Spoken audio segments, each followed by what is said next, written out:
जय भीम, जय जवान, जय किसान. सगळ्यांना माझा सप्रेम जय भीम.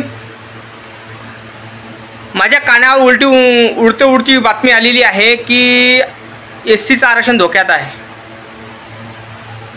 बरोबर आहे काय? कमेंट करून सांगा मला. एससीचं आरक्षण धोक्यात आहे का? नावी बांधव, आपले अजून धोबी बांधव आरक्षण मागत आहे म्हणते आपल्या कास्टमधून.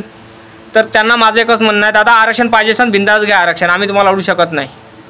पण माझं एक म्हणणं आहे, एक काम करावं लागेल तुम्हाला.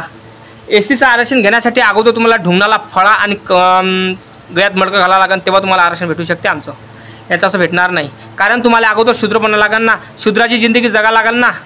कारण आमची जात पाहून आम्हाला हिनवलं होतं आमच्या बापदाद्यांना. हां, ढुंगणाले फळा आणि गळ्यात मडकं बांधायला लागलं होतं. त्या पद्धतीनं तुम्हाला राहा लागन, त्या पद्धतीनं मला जिंदगी काटा लागन, तेव्हा तुम्हाला आरक्षण भेटणार आमच्या एससीमधून. बरोबर नाही का भाऊ? कमेंट करून सांगजो बरोबर बोलतो का नाही बोलत. कारण आता एससी तेले दिसून राहिले, आता त्याला दलित दिसून राहिले. पहिले कुठे गेले होते हे? पहिले कुठे गेले होते की मनुवादाच्या म्हटल्याप्रमाणे, सवर्णाच्या म्हणण्याप्रमाणे एखाद्या शूद्राचे केस कापू शकत नव्हते. हे त्यांना बाट येत होता, त्याचे हात बाटत होते, त्याचं अंग बाटत होतं. सवर्णानं म्हटलं काय शूद्राचे केस कापायचे नाही, कपडे धुवायचे नाही, म्हणजे हे विचार करायची गोष्ट आहे. आणि आता आमच्या शूद्राच्या जातीमध्ये येऊन राहिले तुम्ही, शूद्राचं आरक्षण घेऊन राहिले. असं कसं रे? बाट संपला का तुमचा? सवर्णाच्या मनानं ऐकत होते तुम्ही, तर बाट संपला काय? माझं हे मत आहे.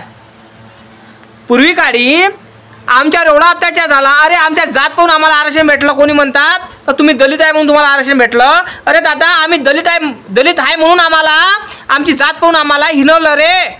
ढुंगाले फळा गळ्यात मडकं बांधायला लागलं रे.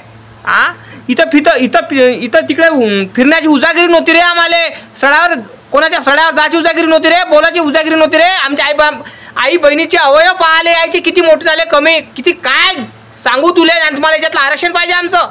अरे आमच्यासारखी जिंदगी भोगा लागेल तुम्हाला. अरे लोक आम्हाला सडा उभं नाही करू द्यायचे, पाणी नाही पिऊ द्यायचे. बाबासाहेब आंबेडकरांना शाळेच्या बाहेर शिकले ते. विचार करा, बाबासाहेब आंबेडकरांना पाणी नाही पिऊ द्यायचे. सवर्ण लोक विचार करा तुम्ही. एवढाच बाट होता रे आमचा तुम्हाला. तुमचे हात घिजले होते आमच्या अंगाले लावून, तुमचे हात घिजले होते, तुम्हाला एवढा बाटायचा वास यायचा आमचा. तर आमच्या आरक्षणाचा वास नाही होऊ राहिला का तुम्हाला आता? आमची पिढी काय जराशी वरतं काय गेली, आमची पिढी काय तुमच्या बरोबरी करू लागली, तर ते डोळ्यात भरलं तुमचं. आता आमच्या ताटाला खायचं पाहून राहिले कुत्र्यावानी तुम्ही. विचार करा जो ती गोष्ट आहे, लाजा वाटू द्या अगोदर तुम्ही. आमचं आरक्षण घेऊन राहिले का तुम्ही? अरे ढुंगणाला फळा बांधला ना आम्ही, गळ्यात मडकं घेतलं ना. अरे आता आम्हाला लोक म्हणतात हरिजन आहे, हरिजन आहे. हरिजन म्हणतात आम्हाला. आता सवर्ण लोक हरिजन म्हणतात. मी स्वतःच्या कानाने ऐकलं आहे हे. कसं वाटत होतं रे शूद्र म्हणा वेळेस, कसं वाटत होतं रे? आमच्या आई बहिणीचा बलात्कार करत होते तेव्हा आम्ही काहीच करू शकत नव्हतो. विचार करा तुम्ही, जेव्हा आई बहिणीचा बलात्कार होत होता आमच्या, तेव्हा आम्ही काही करू शकलो नव्हतो. सवर्ण लोक आमच्या आई बहिणीचा बलात्कार करत होते, आम्हाला कुत्र्याच्या बेहतर वागणूक देत होते. आम्हाला माणसाच्या पोटी जन्म घेऊनही आम्हाला माणसासारखं जगता येत नव्हतं. तर विचार करा तुम्ही. आणि आता म्हणता आमचं आरक्षण पाहिजे तुम्हाला. अरे आम्ही शूद्र आहे ना, आम्ही नीच जातीचे लोक आहे, आमचा वास येते, कायले पाहिजे तुम्हाला आरक्षण आमचं? हे माय म्हणणं आहे. आता का बरं दिसून राहिलं तुम्हाला? चांगलं गोड गोड दिसून राहिलं, तिथं माशी झोमणारच आहे. गुळ दिसला तिथं माशी येणारच आहे. आमच्या बाबासाहेबानं आम्हाला आरक्षण शिक्षणाच्या बलावर दिलं, रक्तना सांडता दिलं, शांतता भंग करता दिलं नाही. आम्ही बुद्धवादी लोक आहे. बाबासाहेबांची अनुयायी आहे, बुद्धांची अनुयायी आहे. महामानवांची विचार आहे आमच्या डोक्यात भरलं. समजलं का? त्या पद्धतीनं आम्ही शांत राहतो.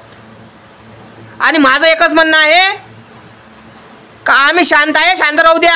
आम्हाला बाहेर येऊ देऊ नका, रस्त्याच्या बाहेर येऊ देऊ नका. कारण आम्ही रस्त्यावर आलो ना तर आरक्षण काय काहीच भेटणार नाही. माझं म्हणणं एकच आहे, आमच्या आरक्षणाला धक्का लागला पाहिजे. तुम्हाला आरक्षण पाहिजे असेल तर सरकारले मागा अलग आरक्षण. हे माझं म्हणणं आहे.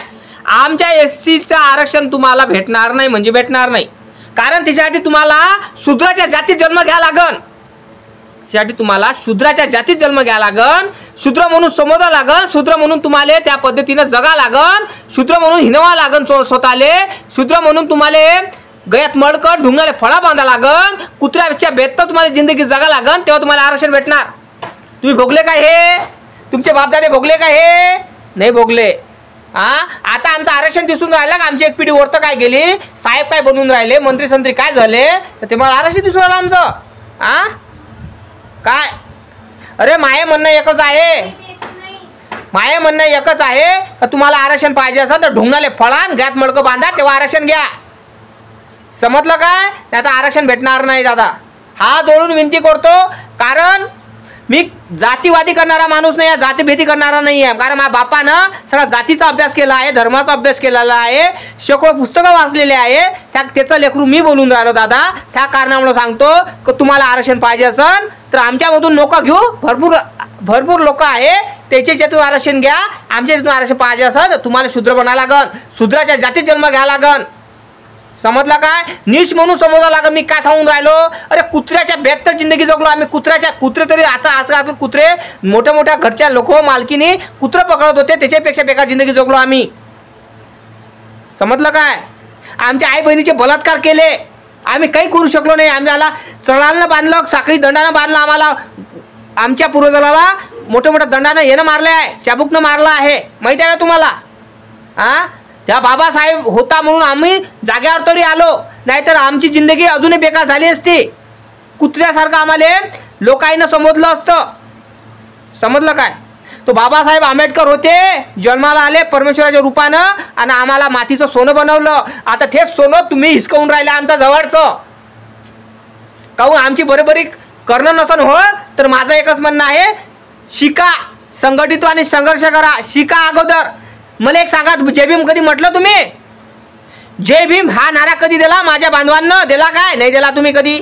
मग विचार करा तुम्ही, तुम्हाला आरक्षण कसं पाहिजे रे? तुम्ही बाबासाहेब वाचला काय? नाही वाचला. बाबासाहेब पूजला का? नाही पूजला. पूजला काय? नाही पूजला. आरक्षण भेटणार नाही म्हणजे भेटणार नाही. त्यासाठी तुम्हाला आरक्षण पाहिजे असेल, त्याच्यासाठी तुम्हाला ढुंगणाले फळा आणि गळ्यात मडकं बांधा लागन, तेव्हाच तुम्हाला आरक्षण भेटणार, नाहीतर भेटणार नाही. समजला का दादा? म्हणून म्हणतो शेवटपर्यंत व्हिडिओ पहा, लाईक करा, चॅनलला सबस्क्राईब करा आणि शेअर करा. जय भीम, जय शिवराय. खरं बोललो असेल तर कमेंट करा आणि काही चुकीचं बोललो असेल तर मला माफ करा. समजलं काय?